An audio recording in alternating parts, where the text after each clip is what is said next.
அருள்மிகு பாலாம்பிகா சமேத கார்க்கோடேஸ்வரர் திருக்கோயில். சிவபெருமானின் ஒழுக்க மறுசீரமைப்பு.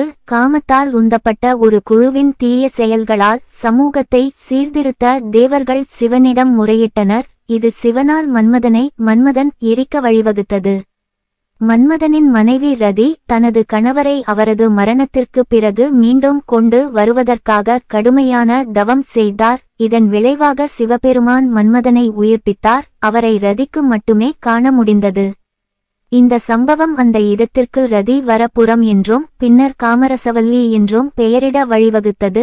மேலும் ரதி தேவியின் நினைவாக ஒரு கோயில் கட்டப்பட்டது. அவர் தனது மங்கள சூத்திரத்திற்காக பிச்சை எடுப்பதாக சித்தரிக்கப்படுகிறார். இந்த கோவிலில் காமன் திருவிழா நடைபெறுகிறது. அங்கு பக்தர்கள் வெட்டப்பட்ட ஆமணக்கு செடியை நடுகிறார்கள். இது ரதி மற்றும் மன்மதன் மீண்டும் இணைவதை குறிக்கிறது.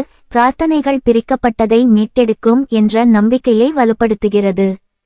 திருமண பிரச்சினைகளை தீர்க்கவும், தங்கள் திருமணங்களில் நீண்ட ஆயுளை தேடவும், விவாகரத்துகளை தவிர்க்கவும் பலர் கோயிலுக்கு வருகிறார்கள். இது குடும்ப ஒற்றுமைக்காக சமூகம் ஆன்மீக நடைமுறைகளை நம்பியிருப்பதை பிரதிபலிக்கிறது.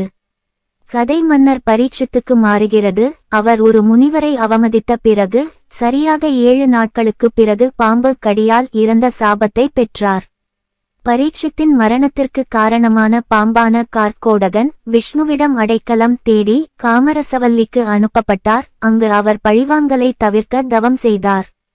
கார்க்கோடகனுக்கு சிவன் தோன்றினார். அவருக்கும் அவரது இனத்திற்கும் பாதுகாப்பை உறுதி செய்தார். இதனால் இந்த பகுதியில் யாரும் பாம்பு கடியால் இறக்க மாட்டார்கள் என்ற நம்பிக்கை ஏற்பட்டது. கடக லக்னம் மற்றும் ராசியில் வசிப்பவர்கள் நிவாரணத்திற்காக கோவிலில் பிரார்த்தனை செய்ய அறிவுறுத்தப்படுகிறார்கள். மேலும் கோவிலை உள்ளூர் ஆன்மீக நடைமுறைகளில் மேலும் இணைத்துக் கொள்கிறார்கள்.